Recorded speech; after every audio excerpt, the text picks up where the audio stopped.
12장 1절에서 자, 우리 다니엘서 12장 1절에서 3절까지입니다. 오늘이 다니엘서 마지막 하는 날이에요. 마지막. 예.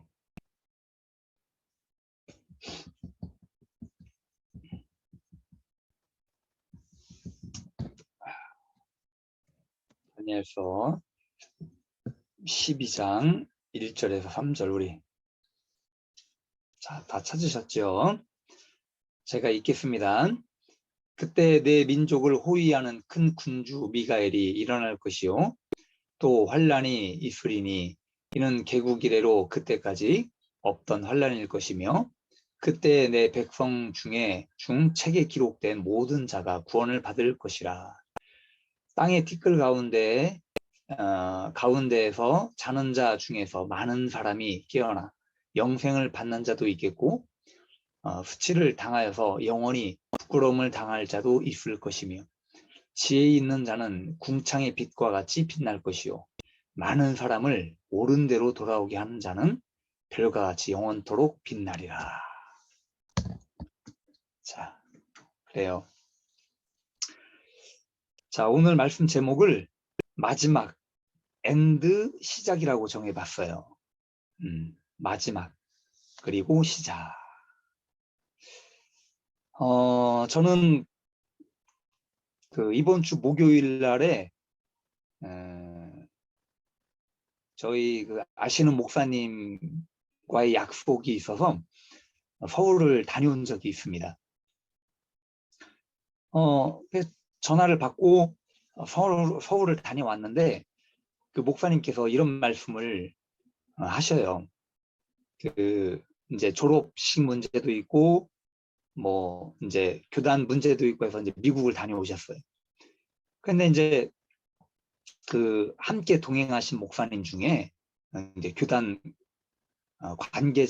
관계자가 되시는 이제 목사님이신 것 같아요. 그 대화 중에 그런 말씀을 하시더래요.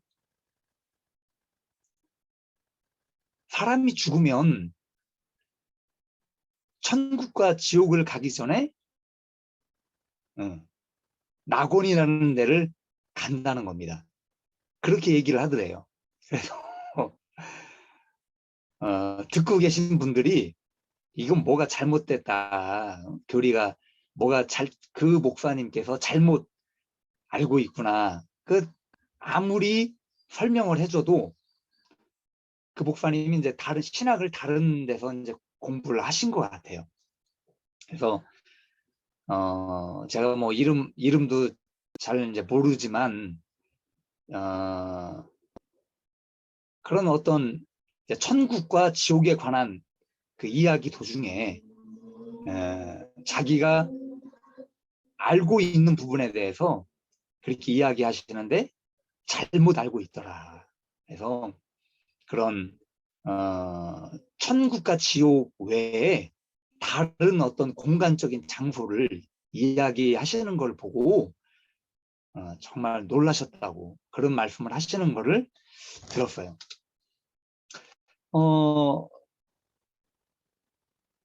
오늘 사실 말씀 그 주제가 어떻게 보면 죽음 이후에 관한 이야기가 들어있는 겁니다. 오늘 말씀에. 그래서 저는 가끔 이런 것들을 체험을 합니다. 그 주간의 말씀을 전하려고 준비를 하다 보면 그 본문의 말씀에 해당되는 주제들이 그 주간에 발생돼요. 희한하게. 그래서 그런 경험들을 하게 되는데 제가 말씀드리고 싶은 것은 그래요. 사람에게 찾아오는 것 중에 찾아오는 문제 중에 하나는 죽음이라는 거예요. 죽음. 오늘 죽음을 갖다 이야기를 하고 있는데 죽음은 곧 종말을 이야기하고 있다는 겁니다. 그리고 종말 이후에 또 다른 시작이 된다는 거예요. 그래서 오늘 마지막이라는 거는 종말을 이야기하는 거고 시작이라고 하는 거는 죽음 이후에 다시 시작될 그 시간들을 갖다 이야기하는 거예요. 그래서 오늘 다니엘서 12장의 내용을 보게 되면 가장 중요한 것이 뭐냐면 종말과 그 이후에 일어날 일들에 대해 말씀을 하고 있다는 거예요. 자, 그렇다면 오늘 말씀을 통하여 첫 번째로 우리가 생각해 볼 것이 뭐냐면 종말입니다. 첫 번째가. 종말. 여기 지금 12장의 그 전체 내용을 보면 그 표현하고 있는 말 중에 마지막 때라는 말을 많이 하고 있어요. 마지막 때에 관한 말을 하고 있는데 이 12장에 전체적으로 5번이 언급을 해요. 5번을. 1절에 보면 그때에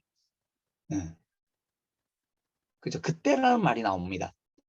개국 이래로 그때까지 없었던 환란일 것이며 그때에 라는 말이 나와요.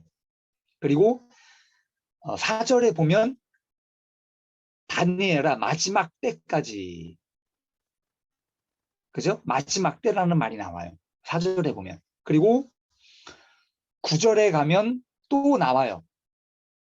마지막 때까지. 이 말은 마지막 때까지 간수하고 봉함할 것입니다. 그죠? 마지막 때라는 말이 또 나와요. 그리고 마지막 절 13절에 보면 2번이 나와요. 너는 가서 마지막을 기다리라. 그 마지막이라는 말이 나와. 그죠? 그리고 내가 평안히 쉬다가 끝날에는 끝날. 그래서 지금 이 12장에 5번을 언급을 하고 있는 거예요. 그 여기 지금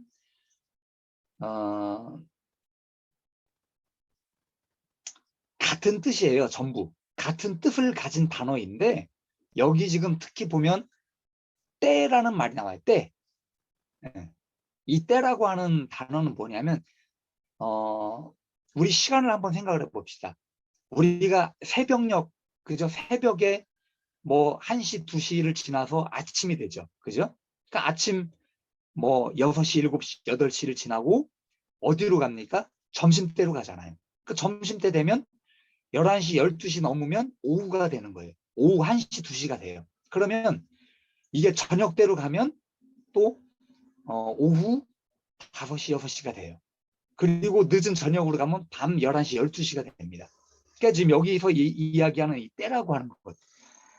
요 때는 뭐냐?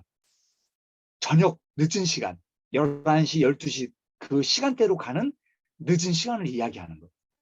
그리고 계절을 한번 생각을 해봐. 계절. 우리가 봄, 여름, 가을, 겨울이 지나요. 그러면 계절로 보면 겨울을 이야기하는 거예요. 그 계절의 마지막 시간대, 그때를 지금 향해서 이야기하고 있는 거예요. 그래서 마태복음 24장 32절, 33절에 한번 봐봐요. 우리 찾아봅시다. 우리 시간이 좀 걸려도. 마태복음 24장 32절에서 33절입니다.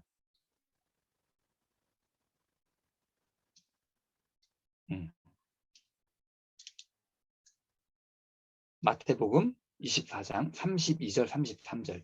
자, 여기에 주님께서 비슷한 말씀을 하신 것이 나와요. 그 뭐라고 말씀을 하시느냐? 무화과 나무의 비유를 배워라. 그 가지가 연해지고 잎사귀가 내면 여름이 가까운 줄 아나니 이와 같이 너희도 이 모든 일을 보거든 인자가 가까이 곧 문 앞에 이른 줄 알라. 이렇게 말씀을 해요. 그래서 이 말씀이 뭐냐면 종말을 갖다가 계절에 비유를 하신 거예요.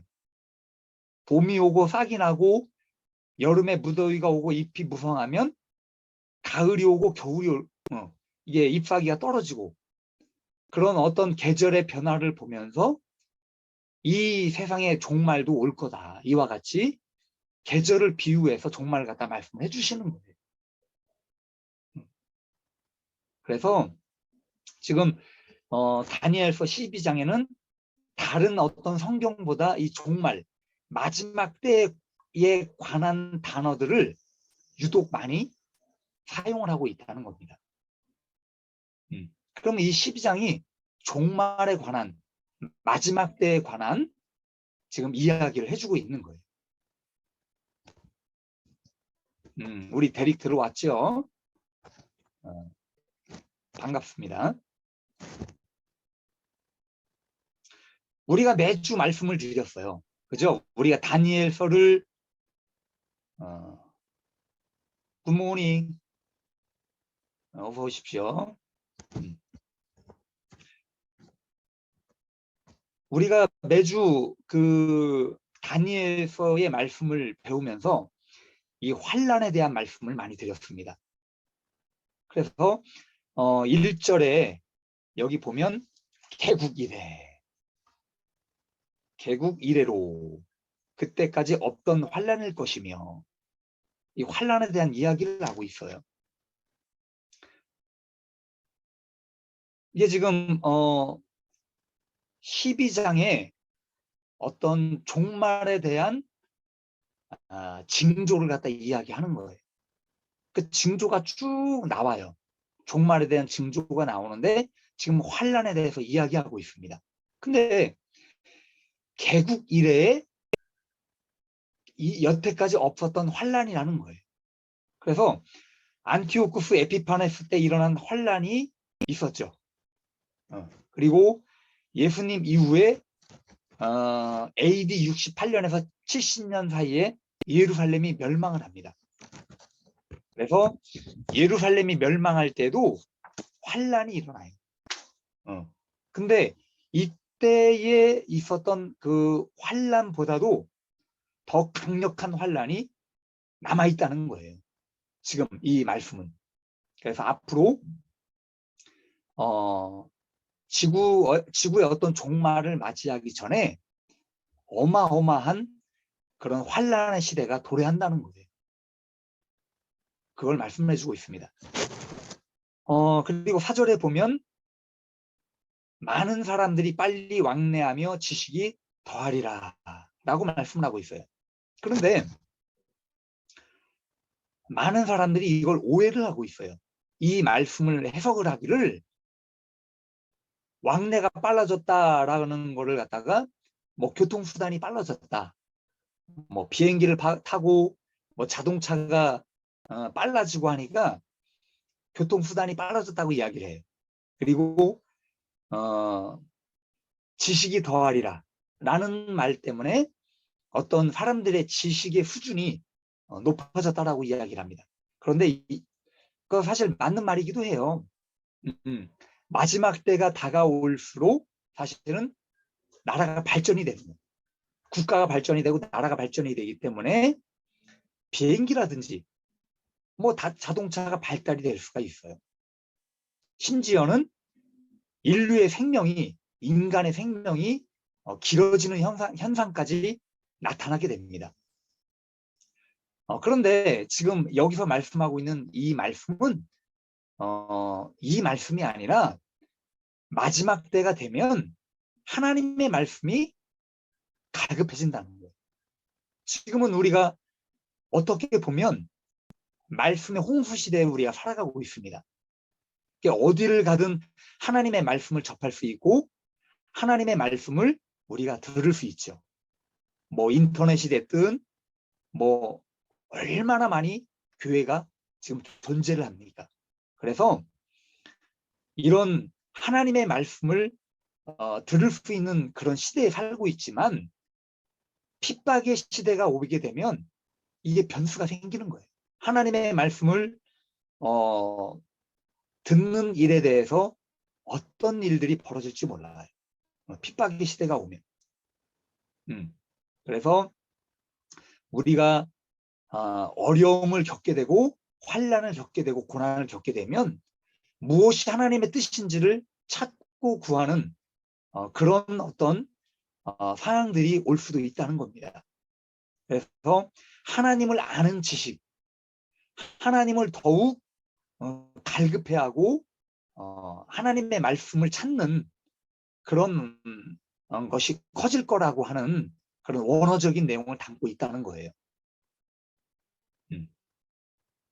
자, 그리고 또 하나는 뭐냐면 매일 드리는 제사를 폐하며 멸망에 가증한 것을 세울 때까지 1290일을 지낼 것이라고 말씀을 하고 있습니다. 이게 마지막 때가 되면 적그리스도를 통하여 하나님께 예배드리는 것이 금지가 된다는 거예요. 지금은 우리가 하나님 앞에 마음껏 예배를 드리지만 안티오쿠스 에피파네스가 나타나서 어떻게 합니까? 하나님께 예배드리는 것을 없애버리죠. 그리고 제우스 신께 어떤 그 우상 숭배를 드리게 되고, 이런 것처럼 적그리스도가 등장을 하게 되고 그런 어떤 세상이 오게 되면 하나님 앞에 예배 드리는 것 자체를 폐하게 만든다는 거예요. 그래서 우상 숭배를 세우게 되고 어떤 그런 현상들이 벌어지게 된다는 겁니다. 사단을 경배케 하는 다른 것들이 세워지게 되는 거예요. 자, 그런데 여기 보면 지금 숫자를 이야기를 하고 있어요. 1290일에 대해서 이야기를 하고 있는데 대략 숫자를 보게 되면 3년 반을 갖다 이야기를 하고 있어요. 그 앞절에도 보면 한때, 두때, 반때에 대해서 이야기를 하고 있습니다. 이게 어떻게 보면 같은 거예요. 1290일과 한때, 두때, 반때는 같은 것을 이야기를 합니다.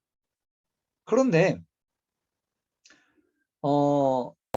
많은 사람들이 성경에 나오는 이 한때, 두때, 반때라든지 이 숫자에 대해서 많은 어떤 궁금증을 갖고 있다는 겁니다.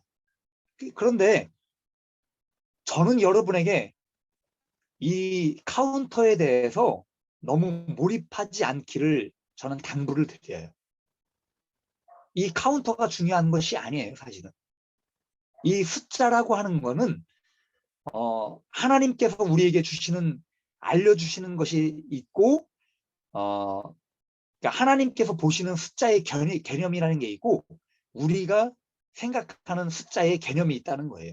그래서 하나님께서 보시는 이 숫자의 개념이 다른 거예요. 그래서 여기서 지금 이야기하고 있는 한때, 두때라고 하는 것, 이건 뭐냐면 가늠할 수 있는 시간, 정해진 시간이잖아요. 한때라고 하는 것, 그죠? 한때, 두때는 정해진 거예요. 그래서 가늠할 수 있는 시간, 짐작할 수 있는 시간을 갖다 이야기합니다. 그러면 여기 반때라고 하는 건 뭐냐? 반때는 정확히 알지 못하는 시간을 이야기하는 거예요. 그래서 대략 반때라고 하는 것, 하루가 되지 않은 시간, 어떤 한때가 되지 않은 시간, 이쪽도 아니고 저쪽도 아닌 대략 그걸 이야기합니다. 그래서 짐작하기 어려운 시간, 정확히 알지 못하는 때를 이야기하는 겁니다.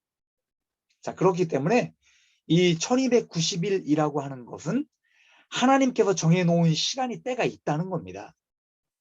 그래, 우리에게 그것을 갖다 암시해 주는 거예요.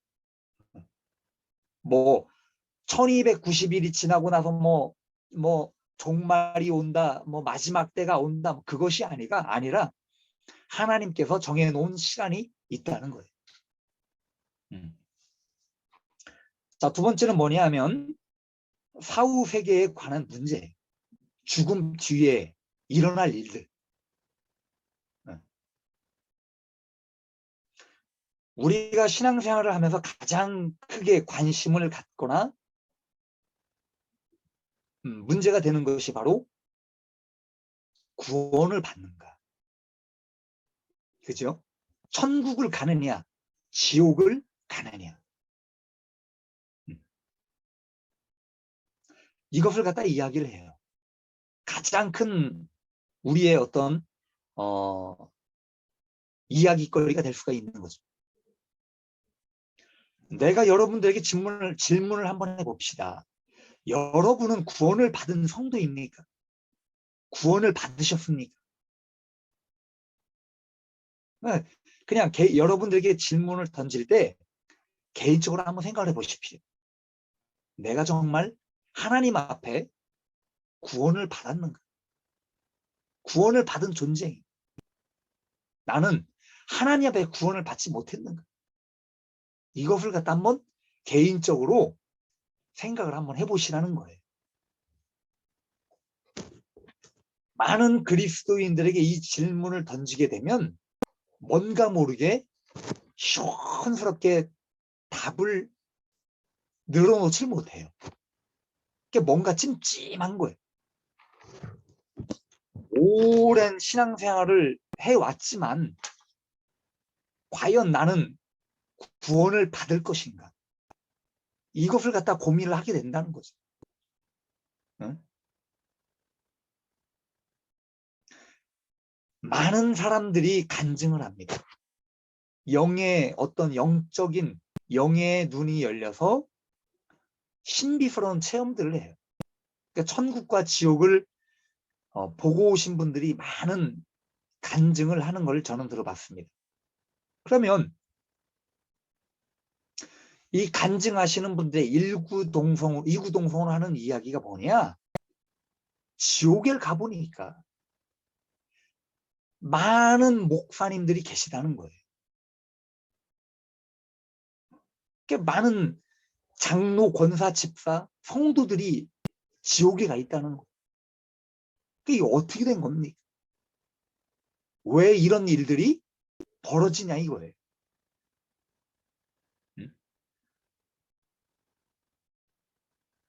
우리가 교리적으로 한번 생각을 해봅시다. 우리가 교리적으로 본다면 십자가 위에서 돌아가신 주님에 대해서 나의 죄를 대신하여 죽으셨다는 것을 내가 믿으면, 내가 그것을 믿고 받아들이면, 내가 하나님을 인정하고 신뢰하고 믿음으로 살아가면 다 구원받는다라고 생각을 해요. 그렇게 믿어요. 그렇기 때문에 세례를 받고 신앙생활을 하기 시작을 합니다. 그래서 많은 기독교인들이 나는 지옥에 가지 않는다라고 생각을 하는 것이 대부분이에요.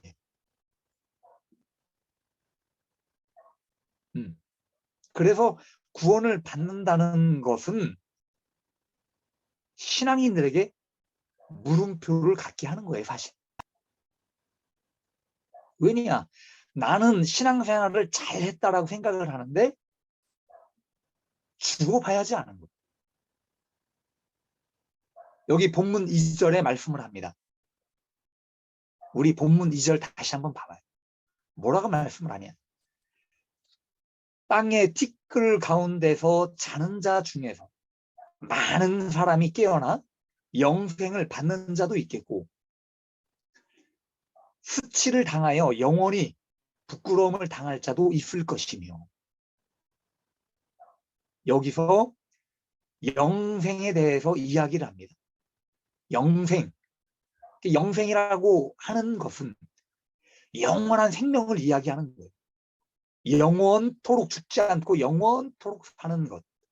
그리고 여기 지금 이야기하고 있는 수치와 부끄러움은 말 그대로 치욕을 받는 거예요. 모욕적인 상태를 당하는 것을 갖다 이야기를 합니다. 그러면 수치를 당하고 모욕을 받는다면 어디에서 이 일이 가능합니까? 지옥에 가서 이 일들이 벌어지는 거예요.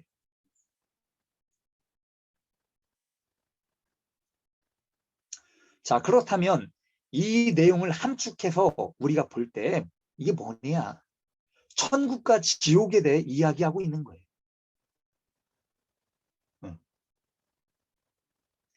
제가 아까도 처음에 어느 목사님의 이야기를 예를 들어서 이야기를 했습니다. 많은 사람들이 성경에 천국과 지옥에 대한 이야기가 어디에 있냐고 보시는 분들이 많이 있습니다. 천국과 지옥이 아닌 다른 장소가 있는 것으로 착각을 하시는 분들이 종종 있어요. 그런데 분명히 성경은 이 천국과 지옥에 대해서 이야기를 하고 있다는 겁니다. 여러분들이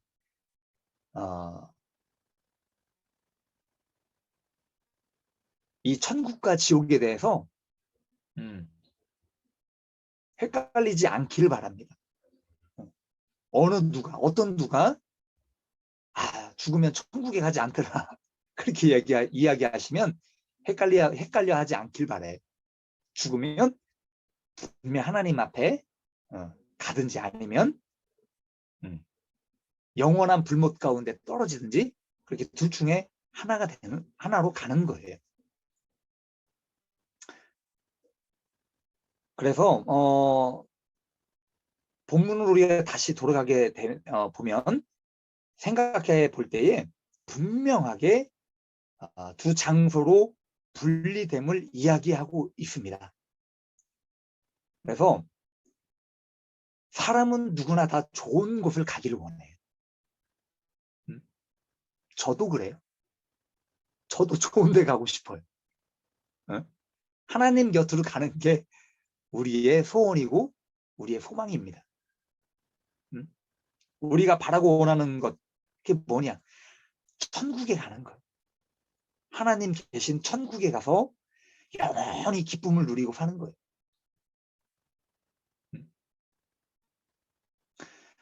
이 천국에 간다면 얼마나 좋겠습니까?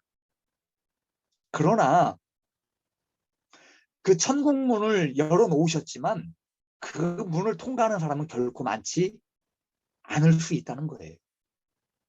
이게 현실이고 이것이 안타까운 거지. 주님께서 이런 말씀을 한번 하셔요.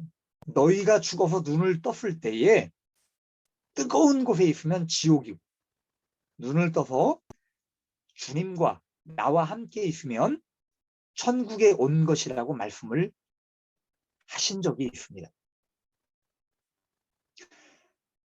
내가 구원을 받았다라고 자랑하지도 말고 누가 지옥에 갈 것이라고 여러분 언급하는 것도 하지 말라는 거예요.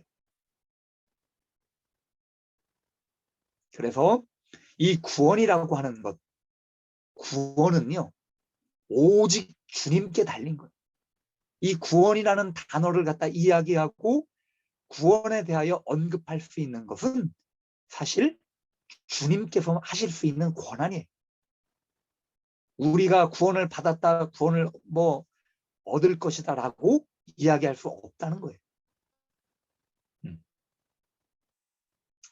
자, 그러면 우리는 구원을 받기 위해 이 세상에서의 시간을 살아가고 있다는 겁니다. 이 세상에서의 시작이라고 하는 시간과 그리고 마지막이라고 하는 시간이 있는 거예요.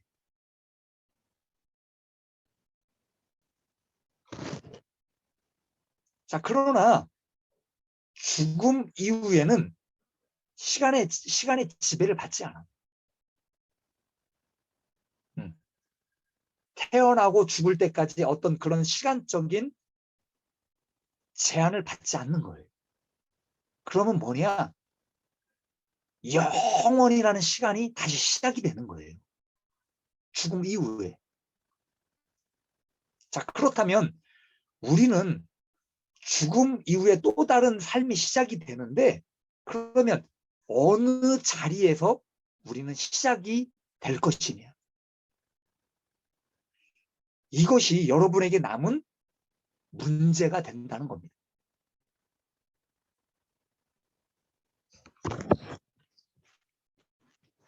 그러면 죽음과 종말과 또 다른 어떤 영원한 세계의 어떤 시작을 위해서 우리는 어떻게 살아야 하나? 어떻게 살아가야 할 것인가? 본문 말씀 3절 한번 봐봐요.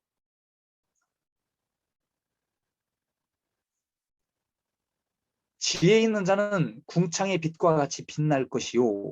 많은 사람을 옳은 대로 돌아오게 한 자는 별과 같이 영원토록 빛나리라.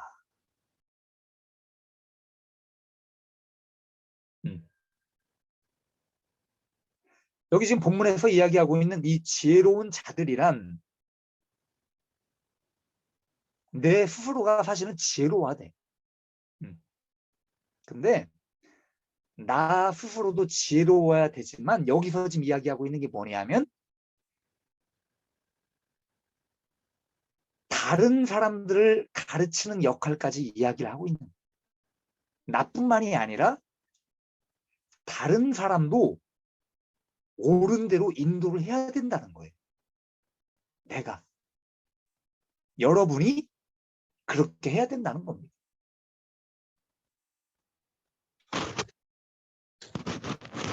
성경을 보십시오. 다니엘을 비롯하여 성경에는 수많은 사람들이 나옵니다. 하나님을 만났을 때에 내가 하나님을 향해 가는 이 길이 옳다라고 믿는 거예요. 수많은 선지자나 하나님의 사람들이 하나님을 만났을 때에 이 길이 옳다라고 믿은 거예요. 그렇기 때문에 그 옳은 길을 선택하고 그 길을 가기 위해 온갖 고난과 핍박과 아픔을 겪으면서 인내하며 사는 겁니다. 그리고 그 사람들은요, 생명을 바쳐가면서까지 다른 이들이 하나님을 알고 하나님께로 가기 위해 말씀을 기록하고 그 하나님의 말씀을 다른 사람들에게 전하는 겁니다. 그런 삶을 살아가는 거예요. 신약 시대를 한번 생각을 해봅시다. 사도 바울이라는 사람이 있어요. 이 사도 바울이라고 하는 사람은요, 유대인이에요. 유대인이면서 로마 시민권을 가진 사람이에요. 근데 이 사도 바울은 예수님을 만나기 전에 굉장히 바리새인적인 어떤 그 유대인 교육을 받은 사람이에요. 철저한 바리새인이었고 율법사였어요. 어느 누구도 이 바울만큼의 어떤 지식이나 학문을 소유한 사람이 없었다는 겁니다. 자, 그런데 하나님의 어떤 강권적인 역사 앞에서 무릎을 꿇을 수밖에 없었던 거예요. 이 사도 바울이. 그것이 바로 하나님의 지혜며 하나님의 어떤 주님의 긍휼과 사랑이셨어요. 변화받을 수 없는 사람이 변화받은 거예요. 주님 때문에. 자, 그렇기 때문에 어떻게 합니까? 부활하신 이 예수님을 만난 사도 바울이요.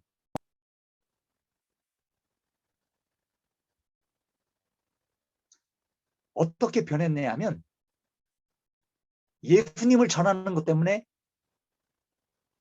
매를 맞아요. 그리고 감옥에 가요. 그리고 순교를 당합니다. 목숨 바쳐 외치고 가르치는 것이 뭐냐? 십자가의 도를 전하는 거예요. 십자가의 도.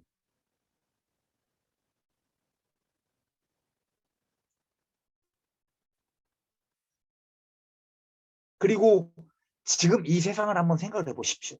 지금 우리가 살아가고 있는 이 시대.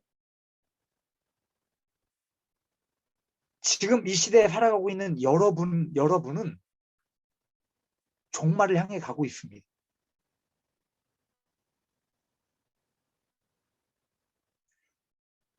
구원받기를 소망하시는 여러분들에게 하나님은 그러면 무엇을 바라실까요?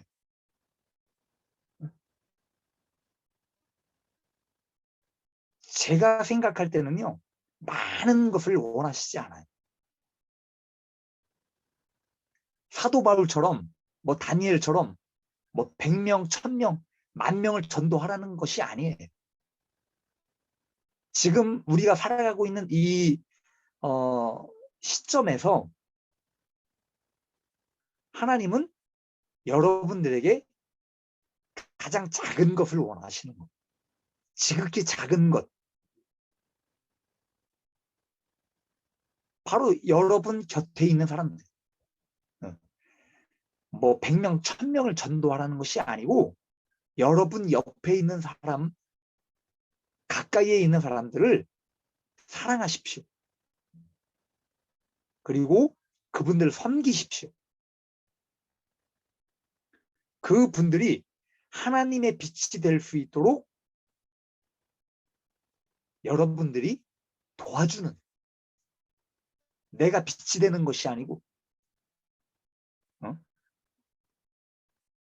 내가 돕고 섬기는 그분들이 빛이 될 수 있게끔 여러분들이 헌신하고 섬긴다면 주님께서 여러분들에게 더 큰 빛으로 여러분들에게 허락하실 거예요.